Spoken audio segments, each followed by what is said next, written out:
Dr. Melanie Ross Mills, also known as Dr. Mel. I am a temperament therapist and a relationship and friendship expert.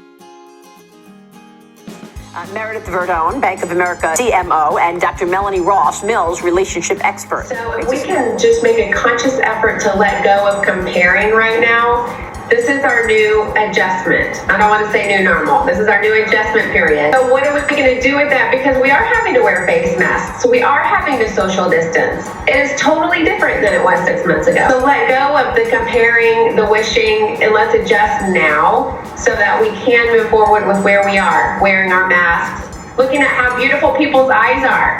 Don't we look at eyes differently now? Very true. Here to talk about politics at the dinner table and keeping the peace and your composure in our relationships during this presidential election, especially, is Dr. Melanie Ross Mills. It's all right to disagree. It's great to have opinions. That's healthy. That's important. But at the same time, let's respect one another as people, as family members. Am I in this to win an argument, or am I in this to actually have a dialogue and a discussion? What if you're dating someone that's on the opposite end politically from yourself? Run. I'm just kidding. It's okay to be on the opposite end, but I do encourage people to figure out what their non-negotiables are. So there's some things that are in keeping with our value systems. And so it's good to actually have dialogue and opinions. We all need opinions, right? We don't stand for something, we fall for everything. But at the same time, we'll have our non-negotiables that might be deal breakers for us in dating. We brought in the expert, Dr. Melanie Ross Mills, so we were carpooling, we were having play dates, we were having sport groups, we were having football games, we were having ballet. We were having so many activities pre-COVID that we would interact with everyone on a regular basis where they were in our routines, and we actually believe they really care about us, right? And they probably do. But then we have COVID and we're wondering, where did they go? I thought they really cared about me. Their friend Katie and I were on a walk, and she said, you know what? I'm really thinking about who's in my first tier. And I said, oh, that's exactly what I've been doing. And you put a word to it. I was like, this is genius. So I'm giving her credit. Who is in our first rung, our first ring, our first bubble, our close-knit friends that we are actually wanting to make an effort with, that are making an effort with us? Pause, we have time to assess and really look at where we are in our friendships and relationships, not just friendships as far as people we choose, but also family. I've noticed families coming closer together during this time. Have some time to pause and ponder and really purpose, which is basically prioritize. Time to look at where we are personally, because we have the time and we are at home and we have time hopefully to dig a little bit more than when we were busy going 90 to nothing 6 months ago. So I highly recommend checking in with yourself. What am I feeling? How am I adjusting? What am I wrestling with? And also the gratitude piece. What am I thankful for? Because of all the craziness and negativity that we sense every day when, no offense, turn on the news sometimes. So look at where you are, what's going on, and then what are you thankful for? Where are the blessings in your life? Where can you find the gratitude? Because there's a lot of good going on as well. Explain sort of what this one-sided friendship is. Not a mutual exchange in friendship. We are the ones making most of the effort consistently. Sometimes we need to make more effort, right? Because we have different seasons. But consistently, we are the ones reaching out, making the effort, loving them in ways that we're bending over backwards, and it's not reciprocated. Sometimes it takes a while for us to clue in. We can't identify, or maybe our self-awareness isn't increased enough to notice that's what's going on. So I always say, look at how you feel after you meet for coffee or hang up the phone.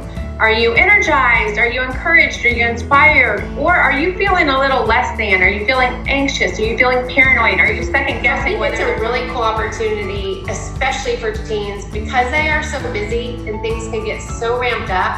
They have this space, this margin right now to really look at who they are. Who do I want to become? Do I embrace my worth? Do I know how to identify what I have to offer the world around me? And if During this pandemic. Oh, okay, this is the deal with dating during the pandemic. It actually could be a really good thing. because you get to know people on a deeper level because you're not having all the distractions. So you're not faced with, okay, where are we going to go out to eat? What are we going to do? How am I going to handle that? What am I going to wear? You actually get to know people via virtually or the phone or FaceTime, where you're forced to communicate in ways that you might normally not be communicating, especially in the beginning. So also be open to blind dates. Best time to do blind dating ever. So I highly recommend telling everybody, okay, I'm open, I'm ready, I want to date. Get to know as many people as you can virtually, and you literally can get to know them better, I feel like, than maybe that way. Blind dating virtually, you're onto something. That's a good one. All right. Yeah, I am. That's not helping us. We cannot become positive if we are hanging out with heavy negative thinkers. Senses are heightened. We are not really knowing what's going on, and things are kind of chaotic. So being with people that are optimistic and have healthy mindsets and do think positively and hopefully really does impact how we are thinking and feeling. I was recently quoted in Cosmo regarding tips to look for that are unexpected when you go on a first date. When someone constantly is looking up to the right, that they're not recalling a memory, it's possible they can be making up new material. So if you're on a first date and someone keeps looking up, just saying. I think for first and foremost, we look at why we're staying there. Why are we choosing to stay in these friendships that are not reciprocated and aren't healthy? Is it a worth issue? Are we afraid they won't approve of us? Do we need their approval? I like this point you brought up. Are you fearful that healthier friendships won't accept you? I've been there. I've not felt worthy of friendships with people that were healthy. I was actually intimidated. I don't know if you felt like that before. Oh, absolutely. Absolutely. And you think, well, gosh, these women operate on a really high level, and I don't know if I'm there.